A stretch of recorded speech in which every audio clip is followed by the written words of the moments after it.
Good evening, everybody. Welcome to the November Makefield Highlands Golf Committee meeting. Mike, put your phone down. Trying to get Ed. Thanks. Don't worry. November meeting. Like to welcome two new committee members, Rick Ryan and Alan Depew. You can pass that down to Rick. And on Zoom tonight, we've got Mike Atara, and in the room, we've got Kevin and Mark from Spirit Golf. Go ahead, guys. The floor is yours.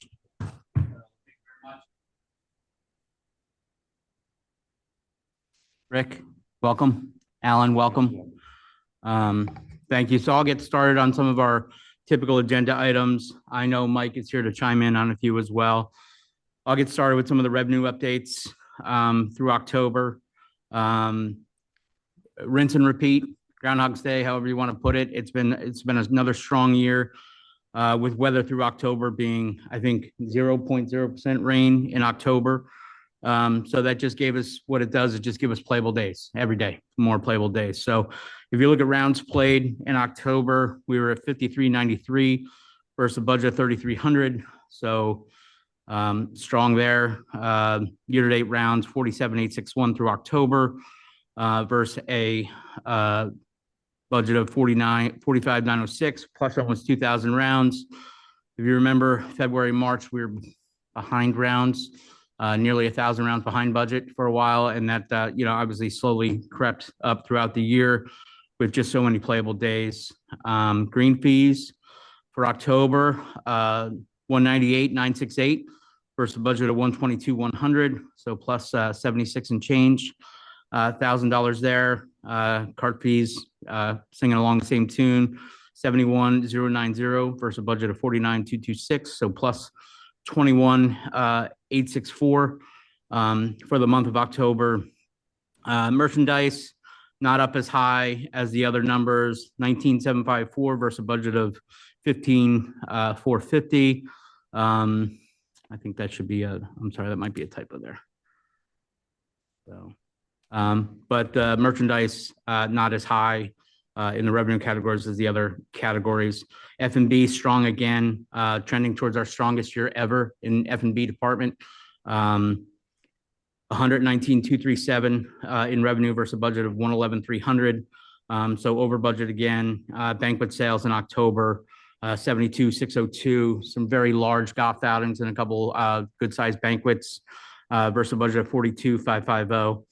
Plus 30,050. So strong again, like I said, trending towards our strongest year ever in the food and beverage department, over $1 million, which is where we were last year. And we look, trending towards that 1.1 number this year, hoping to get there. So again, another strong month on the golf side for revenues. Busy, expenses stay high when you're busy. Example today, we did 160 rounds today, and we've already tried to cut staff back. So guys like myself were washing carts at the end of the night and just gotten here in time. So that's kind of what we put ourselves in position for. We're happy that's the position. It could be the other way around. So we're happy to be doing that. So that's where we are right now. Mike, anything you want to add on those numbers?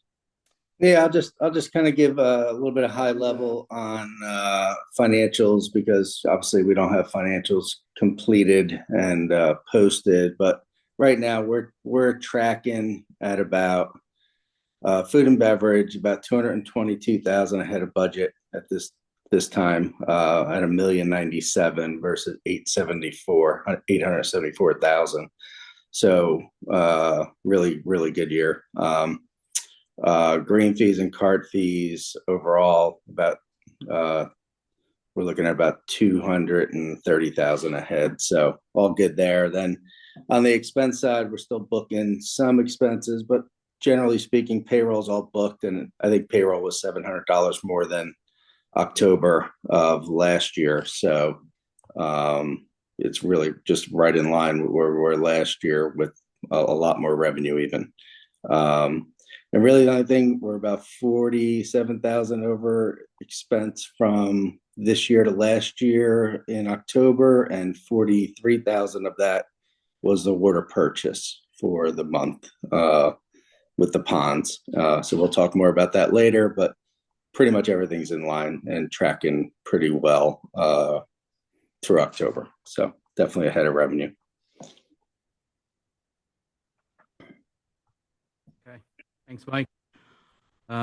Moving on, unless there's any questions there. Golf update. Big event at the end of the month, Folds of Honor event. Every year we've done it to support Folds of Honor. On the military side, we did a one-day event, shotgun, 125 players or so, and we raised over $8,000 for the Folds of Honor. Some really nice presentations and speeches, and everybody got really involved. Patriotic awareness everywhere. So that was a big hit at the end of the month. So that really helped kind of finish out the month in a strong way. Happy to do that. And we're looking at, updating and making some changes for next year to kind of involve more aspects of the world in the military, not just Folds of Honor. So we're looking to, include maybe a little more PJ Hope and some other initiatives as well. On the schedule, we still have the turkey shoot and the superintendent's revenge coming up this week here. So those will be our last real events that we have before we pull in the tee markers and kind of, make the course bare for the season. Weather does not look awesome upcoming this weekend, but it's been a long run, so we can't complain. It's been a long run of good weather, so we cannot complain. So Ed or Mike, anything you want to add there? Eddie, did you make it in? No, thanks. Yeah. I did. Thank you. Hello all. Thank you for letting me get into this. Yes. No, just following up with Kevin and what Mike had mentioned there. With certainly we know rounds played and just the way the golf course has been with golf specifically, we've certainly been full steam ahead. And as Kevin mentioned with the Folds of Honor, great event. I think in the last 5 years, I think Makefield Highlands will close to raise almost close to $50,000. So it's really great initiative. And as Kevin said, we're looking at some different ways to expand it even more. So, and we'll see what this week brings. Superintendent's Revenge looks like we'll be able to get that one in Thursday. It looks a little shaky for Thanksgiving, but we'll see. But overall, it's been a good year. Thanks, Ed. We also typically have a 5K portion of the Folds of Honor event, which we did not have this year. And that was in cooperation with Park and Rec, and looking to find, maybe a better time of year to do that for their schedule, their manpower, and things of that nature. So we look to include that back into the event or make it an additional event next year, like we've done in the past. But again, Mike and I are scheduled to meet with some Park and Rec reps this in the next week or two to discuss that and events for next year where we can kind of commingle and come up with some better events and some enhance some of the events we're already doing. So that'll be part of the event next year as well. Any questions there? Excellent. Food and beverage. When the green fees stay high and the weather's good, the food and beverage follows, and we keep doing that every day, and that's great. We have 5 holiday events booked in December, which is good. Still working that angle pretty hard for the winter events, usually pretty quiet. So Elisa and Jenna and the staff are doing a really good job creating some events coming up. Some in-house events. The Smoke and Oak Bourbon and Cigars on the 12th is set up with a really neat menu, some bourbon tastings, and some cigars out on the patio, some heaters and some fire pits. So that looks to be a fun event. And then Breakfast with Santa seems to really get some traction. We're starting to kind of get a lot of interest in that. On the 15th, we'll have Santa in the building and giving out some little gifts to the kids, and they'll be doing some gingerbread house creation and stuff like that. So make it a fun breakfast style brunch with Santa. That'll be a couple good events we're looking forward to. All in-house kind of stuff to have a little fun with as well. So 'tis the season. So those are the events we're looking to do there. Mike, anything you want to add there? Food and bev? No, just that we're continuing to do the pop-up dinners. Obviously, at this point, we can do a little bit more because we're not competing with events and other activities, but we're still going to keep it under the pop-up menu concept. And I don't know if anybody from the committee has made it out there, or if any of the public listening, but it's fantastic. Mark Miller, our chef's putting out different menus each week. A lot of fun and good food. So I hope people will keep supporting it through the off season. Mike, we ought to see if we can get, if we haven't done already, get the Breakfast with Santa on the township webpage on the. Yeah. Yes. It made it in the quarterly newsletter. It's in the quarterly newsletter, and then we'll get it up on the page as well. Yeah. For sure. Thanks, Rich. Moving on to grounds, Mark is here, and we just recently had a nice visit with the USGA agronomist, Brian Gietka, from Maryland, Mid-Atlantic rep for the USGA, who spent most of the day with us a couple of weeks ago, and we discussed all things turf and agronomy. He saw some of the bunker renovation being done, which he hadn't seen before, so he's interested in how we did that. So that was a great visit. Mark, I'll let you kind of expand on that a little bit.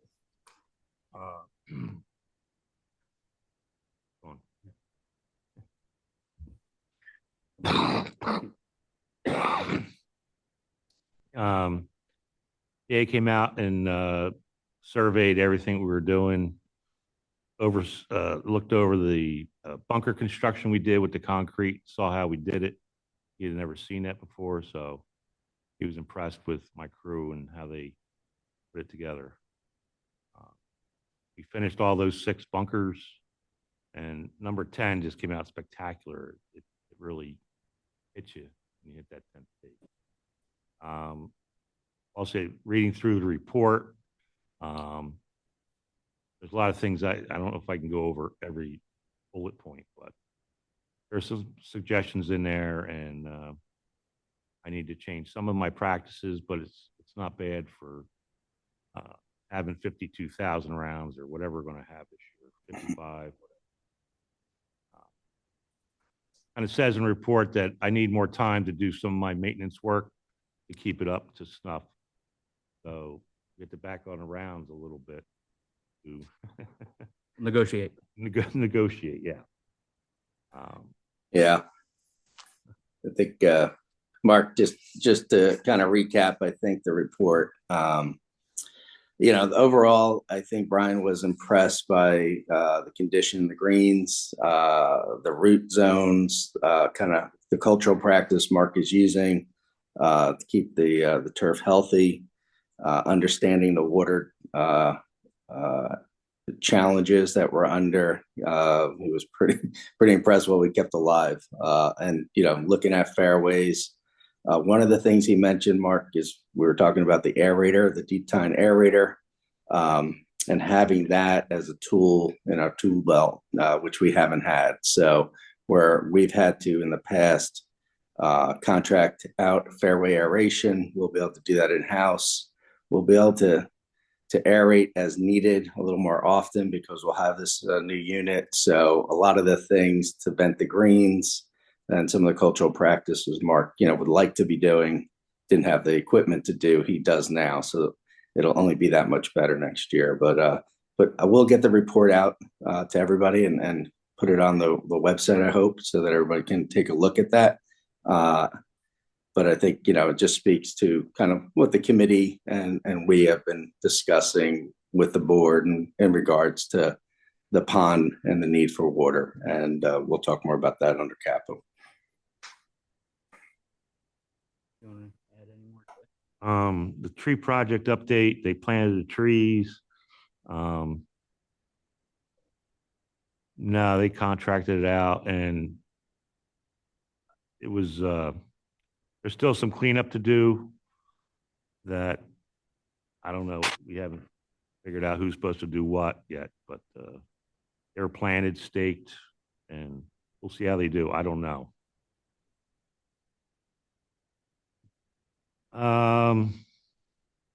Rich, I don't know if your mic's on. I can't hear you. Sorry.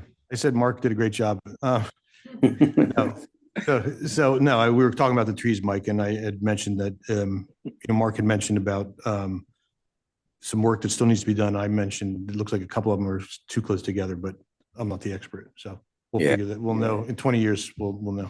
Yeah, Well, I think they think about it too, is, they may not all survive. So there may be some select, they may kind of, the strong survive kind of thing. So they may not all make it. And so we'll see how it plays out. They did put the gator bags on for us, which was good, and filled them up because they obviously need water. It's been so dry.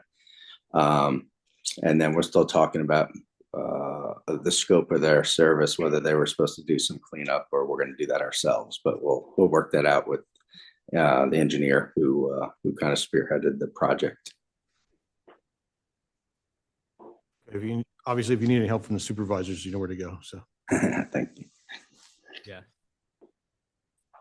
So they'll make a difference when you look out on the golf course, and especially in front nine when you're driving in.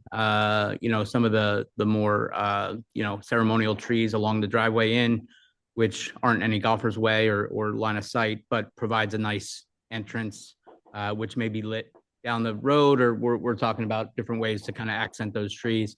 On the golf course, I went out and hit a couple tee balls in some spots where the trees are, just to kind of see and, see if I could hit a fade off a set of trees. Didn't happen, but the idea of some protection and some line of sight, just kind of really is the main focus out there. And I think from that purpose, they're doing their job.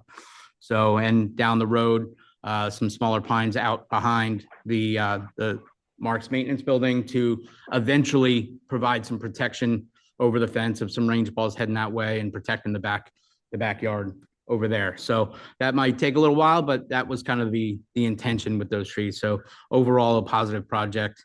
Vast majority of golfers seem to be okay with it. So late in the year, something new to see out there and some different target lines as well. So pretty good stuff there. Overall, back to the USGA report, it was a really good experience. I thought we were all happy to hear some of the things he said. And then just dealing with the seasons we've had with obviously we all know the water challenges and just the industry of golf and the rounds played are just, the floor is higher, right? So we just have more rounds of golf we're dealing with, more footprints and, more car traffic and things like that we're, evolving with and dealing with. And it's a good problem to have. We're excited about that. So, but it was just good to learn some of the things that we were talking about. So anything else you want to add, Mark? No, with the new equipment, the aerator is definitely going to help us a lot with areas coming off the fairways, coming onto the fairways. Going to make a huge difference, and then just the fairways themselves are going to be a lot better. Yeah, and we should hopefully have the fairway mowers for springtime. So, the mowing should be even that much better. So we got the new aerator. We got a top dress to greens. Also, we got a sand pro coming in to rake the bunkers. Also, 3 fairway mowers are coming. We don't have an update on that yet. We're waiting to hear from them. At this point in time, we're not mowing anything, so we'll wait till the spring. And I think you're going to see a big difference in everything with all the stuff that we're going to do in the spring. Yeah, and I think the final thing too, we just all agreed that the later the aeration, the better. We've tried to do those early aerations, and those late aerations, they just don't seem to stick here. When you push that aeration a little further back in the spring, heals up much quicker, much healthier greens, much faster. So the schedule, we're going to work with the schedule over the winter, make sure we have that right for the spring. So all positives, all good education for us to kind of work with and build over the winter months.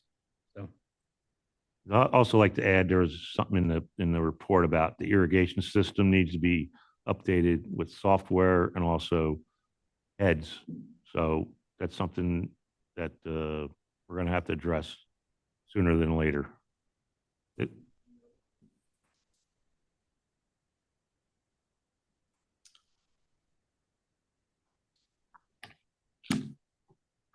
Yeah. There's no lead time on that. They're readily available.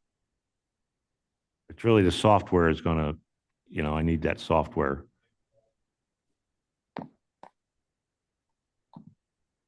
You guys got to turn your mics on. No one can hear you. Oh, So is the question, we're talking about sprinkler heads, no lead time to order those, but are there upgrades needed to any hardware we have for the new software to work? yes, the satellites that control them in the field, they're going to need to be updated sooner than later. This summer showed me how I couldn't control. I didn't know what was running and what wasn't. You've seen a report from the USGA, and it's hard to chase it around. I think we're hitting that 20-year wall like we did with the facility. You know, it's time for a roof, it's time for windows, it's time for things after 20 years. I think the irrigation system is probably feeling the same effects in that 20-year wall. We'll definitely have to do some overhaul of some of the heads and some of the stuff in the ground. So Mike, I wouldn't piecemeal it, just do it. I know it's not free, but when I say piecemeal, don't take it the wrong way, but we did bunkers in stages. This I wouldn't necessarily do in stages. I would just do it. Yeah, I mean, there's the component of the irrigation versus the piping. The piping's in pretty good shape. I mean, the piping we should get another 10 years out of for the most part. But the components, the satellites, and the heads are the two things that are still, there's going to be some needs for sure. So yeah, not per se a piecemeal, but we'll have to get a good inventory and go through it and figure out exactly what those costs will be. All right, very good. Marketing, advertising, this is the time of year where Mike and I sit with our marketing department and just review, address, and really kind of push a direction of what we're looking to see. Obviously, we'll spend a lot of the next couple months really focused on the food and beverage operation, the stuff you can do indoors. Always golf. There's always golf, but this time of year, we're going to focus on the food and beverage operation. Some more of these in-house events. Leading into January, we'll come up with some, football themed events into, Valentine's Day and St. Patty's Day and things like that we can have a little fun with. So we'll really focus a lot of stuff there. Pre-ticketed events, pre-sold events, stuff like that will be a primary focus. Social media stays strong. We're seeing a lot of activity on social media, really starting to get some foot traffic there. So we're happy with that. But right now we're in the throes of really sitting down, evaluating the end of the year, looking at what we've done and Mike and I especially looking at what we want to do moving forward. So Mike, anything there? Advertising, marketing? No, you're right on point. That's exactly where we're sitting today. And again, good year as far as the PR and the promotion side, I thought. And we'll kind of evaluate banquet packages, pricing, those sort of things are happening right now. A lot of meetings being scheduled right now. All right, Mike, moving into capital. You want to take this? Sure. Yeah. So budget wise, I think everybody recalls where we were. We had a capital plan that we put out. Kev, do you have a copy of the capital plan, that page, the one pager? No, not the one pager, Mike. I'm sorry. Okay, no problem. So the one pager that we did kind of just, a couple meetings back, outlining the priorities on the capital. Obviously, the pond was number one. We had the bar area is kind of number two because there's some needs there, plumbing and infrastructure wise, that we got to take care of at minimum. We were talking about doing more of a project there. Their driving range was on there for this year going into next year, and the deck was the other priority piece. We got a walk-in that's on there. Carpets were on the list, but kind of future, thinking about carpets, at some point, whether we do some repair work or do we, look at, taking the paths down and repaving. So that list we put together. If you recall, I kind of gave our pitch at the budget meeting when it was our turn to speak to the budget, to the supervisors. We had a good exchange. We talked about developing some some debt service so that we could take all those items and have a, more of a 3-year plan laid out that we could, work through those things. As we sit today, on the second round of budgets, the debt service to get pulled out of the budget. So we're not going to be able to use that tool that I thought we were hopefully going to have to tackle some of these. And at this point, we'll get back with the supervisors, and it'll be our goal, I hope, to move ahead with the pond RFP so we can get that moving along, and then continue our capital reinvestment again, which in the past, the way we laid it out prior to this concept of taking on some debt for the golf course was to, have about $175,000 budget annually, and then look at our reserves, put our reserves on the back end. And then as we have our reserves, tackle some of the bigger projects as we build reserves. So, we should be in a pretty good place for the pond as we sit today. The good news, all the equipment's built into the budget. So we're kind of caught up on equipment, and we're in a good place there. And then, as we kind of tackle these other jobs, if we can, sort those out, it's just going to be kind of more of a one at a time than it will be trying to do 2 or 3 things maybe at the same time. So that's kind of where we sit today. So from a standpoint of timing for the pond, without the debt service idea, when would we be able to do the ponds? Well, without the debt service, I don't think the ponds, hopefully, and I can't speak to it, Rich, in finality, because we're still in the budget process right now. But if it all gets approved, I would hope that we can go right away and start the RFP process so that by the fall we could start working on the ponds. So fall of 25, we'd be able to work on the ponds. Yes, if that would be my goal. Yes, and that means they're completed spring of 26. Yeah. Yeah. Okay, so we'd have another year of challenging, expenses on water. It's just a hit or miss proposition with water because we don't know. Obviously, we all know what happened this year, and thank heavens, everything else is way ahead of budget because water is, so far over budget for us. So, we're eating, 80, 90, maybe $100,000 of water purchase. Which is kind of was the concept behind the debt service, to use that type of dollar to cover debt service. So without that, that's fine, but we can, we'll still be able to save a tremendous amount of money on water once we can get the ponds lined. Mark, I don't know if you remember, you weren't here when the course was built. We were permitted to pull X gallons per minute, whatever that was. And then when well 1 collapsed and we built the new well, and I'm not sure I don't remember what we did or redid with that well.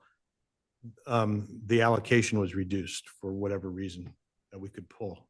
Is there any chance to go and see if we can pull more water? I know we don't want to, right now with the leak, we don't want to go above a certain level, but rather than buy it, we're going to put it back on the course as fast as it leaks anyway if we're filling the ponds. I'm going to say probably 7-8 years ago, the DRBC, Delaware River Basin Commission, upped our amount that we could pump out of there. So I have to keep the levels, under that. Okay. So they already upped it because they took the one well away, number 3 well, which maybe pump 30 or 40 gallons a minute, which is nothing. How many working wells do we have now? Just 2. Okay. Sure. Yeah. And back in those years, Rich, that's when we did the relining of the well and the fracking to kind of clear out the and that did help us. We did increase volume out of well 1. We got a good amount of water volume coming out, but we still, at this point, it's Mark, I know you spoke to it the other day. You'll go up, but it'll slow down as kind of time goes on. Yes. The well on number 15, that can only pump so much. If I can open the valve more to pump more water, but it's just gonna engineering of a well, it's just gonna cavitate and not pump anything. So we got to keep these wells so that they run a certain amount of volume. And we can do that by measuring how deep the water is as we pump it down in the well casing itself. And But that's due to drought conditions and everything else we have right now. no, it's not due to that. It's just the inherent engineering of the well. That's the way it is. So big, you can only pump so much out of it, no matter how high the water table is or whatever. As the water table goes down, it'll change a little bit, but not that much. Now, I haven't heard from the engineer who checks the water levels, but once it goes down, the water table goes down below a certain level, we have to shut those pumps off. And even through this historic drought, that hasn't happened. So I'm glad for that. How does the pond on 15 get refilled? Rain? Is it On 15, that's all drainage from the course? from the course, yes. There's a huge pipe that comes out off of 15 and from other areas from the green that feed that. I've never seen that pond empty. Oh, neither. No, not even in 2010 when we're in drought. No. It didn't get No. that amazing. No, because we had some rains. We had some rains intermittently in 2010. Yeah. We haven't had more than a 2-inch rain since May or early May. I've never seen that in 15 years here. Okay. So Mike, let the committee know prior to our next meeting, which we're going to talk about when, where we land from a budget standpoint on the capital, right? Because I want to make sure that, and we've got some big stuff that is critical to the well-being of the golf course. Absolutely. Yeah. 52,000 rounds will go away quickly if the course isn't in. Yeah, exactly. And I think Brian from the USGA spoke to that really well in his report, the importance of these things. And, it is a situation that lots of golf courses find themselves in. And, now's the time when you're making some good profitability, take some of that excess and to reinvest it in the infrastructure. So that's the plan. So. Okay. That's about all I have for this evening. If there's any questions, happy to. New members, any first? Do we have the Sand Pro, is that, or are we still waiting on that? That should be here within a couple of weeks, but we don't really need it. I mean, the timing of all this is depending on when the vendor can get it to us. Okay. That's on the way. The fairway mowers should be here. I don't need them till March. Right. So it's not going to be a 4-month, hopefully not a 4-month delay. They should be getting from what? In 20 months. I know. I should. From what I hear from the vendor, they're catching up in their manufacturing and things will be coming out and more available quicker. And forgive me, with all the money that was just put in the bunkers, what does this do for the bunkers? It's called capillary concrete. Yeah. We take all the sand out, Okay. fix the drain, make sure the drains are working properly. From the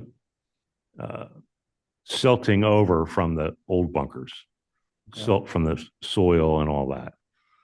This covers the bottom of the bunker and won't let anything from freeze and thaw come up like rocks and stones. And water infiltrates it at Right out. it goes right out. Okay. And also it reduces the steep faces from washing out. It will. Yeah. Oh yeah. Okay. So Yeah. when we go out, the guys are fixing a couple rivulets that come down off the edge, not having to push up tons of sand. And that's why our sand pros are beat up. Okay. So this is going to reduce Wear and tear on those. wear and tear as on well. equipment and wear and tear, labor. Labor is a big. Used to take me 2 or 3 days to get the bunkers done. Mhm. Now it's maybe a day. Okay. So it's reduced, 3 or 4 guys, 3 days, 2 days of labor. If you remember where they used to wash down on Oh, yeah. 3 and on 1 greenside bunkers, if you get a bad storm, it can still wash, but it's just not. It's not as bad. Yeah. Yeah, the other components, the silting up that you don't get, like in the past when a bunker washed, which, the ones in the fairway is 7 and those that you can see the difference, the color of the sand, that's all because of, the commingling of the silts that come off the soils that mix in with the sand. So, and then drains don't work because they get silted up. So this product, it's very new, Rick. It's kind of a newer technology. And it's been fantastic for all those reasons. Cool. And then you'll eventually get to the big one on 5, is it? That's just, or are you going to try to replace that one? Fix that on the left of 5? Oh yeah. Yeah. Fairway. Well, I'm waiting if you give me the money, I can do it. Yeah. That's a big one. No, but on 5, it doesn't. 7 and Yeah. 7. Yeah, they're the big ones. Okay. Yeah. 5, 7, 16. And plenty of sand, because I know I've hit concrete on some of those and rocketed. Yeah, we've been trying to keep up with that. In the spring, I have some extra sand left over from this project. So we'll go in and refill them. Do you lose sand with the wind? Do you have Lose a sand problem from the with that? wind and also from, when you get a heavy rainfall, some of the sand filters through that concrete and flushes down the drains. Okay. So, and sometimes we're in a rush and they don't have time to move the sand around in the bunkers. Yeah, Sometimes it's a matter of just moving the sand around. that's what I was thinking. Yeah. Because they look awesome, Yeah. but we've had some people in them where I understand it's that. like they hit the concrete of a parking lot and ball I- goes sailing. They're like, wow, it looks awesome. Always but happened to there's- me. Yeah. Yeah. Okay. Mhm. Yeah, overall, the bunkers are much sturdier and more attractive post capillary. The one challenge is the wind. And I've been the wind police on some days and let Mark know, where you could see some and check that out. But it is usually about moving the sand around, like Mark said. Yeah. But That's what I thought. a lot more pros, fewer cons post construction. Yeah. Yeah. And with new machines, you should be able to move sand around a little bit better, Yeah. I would imagine. and Cool. signs that say, please rake the bunker and don't walk out this way. Right. Wow. Well, thank you. Don't get me- Thank you. Anything else? Hey, guys, can I chime in real quick? Mark or Mike or Kev, two pumps, are they 75s, 60s, variable speed? Do you have a jockey pump? What's the makeup in the irrigation house? They're 260 horsepower, 1,200 gallons a minute with I'm going to say a 15 Jockey. Jockey, jockey. Yeah. yeah. What, The jockey's been replaced in the past few years, but in the report from the USGA, they're saying it's about time to get them pulled out, get them rebuilt, rewired, and get 'em up to Rewound. date. Yeah. Yeah. Yeah, pump wise, Alan, we're in pretty good. I mean, the pumps themselves have not been an issue at all for us, which has been a positive thing. But yeah, to Mark's point, probably just maintenance wise, preventative maintenance to do, looking into rewinding them and getting them serviced. so is that one that that was mentioned on 15, is that just a ground recharge well to fill 15, or is there? No, a that's a recharge? fill. It goes from 15 over to the pond on 9. So it pumps it up Yes. to the main irrigation Yes. pond. Got it. That's what I Yeah. thought. Okay. Yeah, Physically, the pumps cannot pump anymore out of that casing. Got it. We try to keep it so it's at its maximum capacity. Okay. If you try to do more, you're going to get less. You get it just the right. I learned that from the well guys that call me. balance. And also from number 7, I have a transfer pump. So if 7 is full, I can pump it over to number 9. So you know. That's why we're talking about lining both ponds, because both liners are damaged. So giving us, that holding pond as well on 7, when we get these challenging years like we have this year, every drop counts then. So, having that extra water on 7 be a real positive, because right now he's losing water there too. It stays at the level it's at now because there's no head pressure to make it leak more. So on 9, it's always going to be low. If I keep it higher, it's not going to hold that water. It's going to just leak more. The higher water is, from my experience.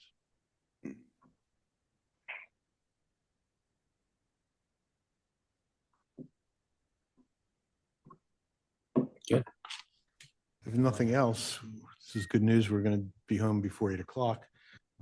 We are not going to have a meeting in the month of December. Mike, I'll reach out to you separately on maybe doing something else, but we're not going to have a golf committee formal meeting in December. Okay. So anything else from anybody? Just had With one that- comment. Sorry. Go ahead, Ed. Yeah. Sorry, I jumped in late. Just had one comment real quick. Welcome both Rick and Alan to the committee. So welcome aboard, and thoughts and prayers to the Richardson family with the passing of Jim. So I'm sure everyone mentioned it, but just wanted to say that as well. I did not, and thank you, Ed.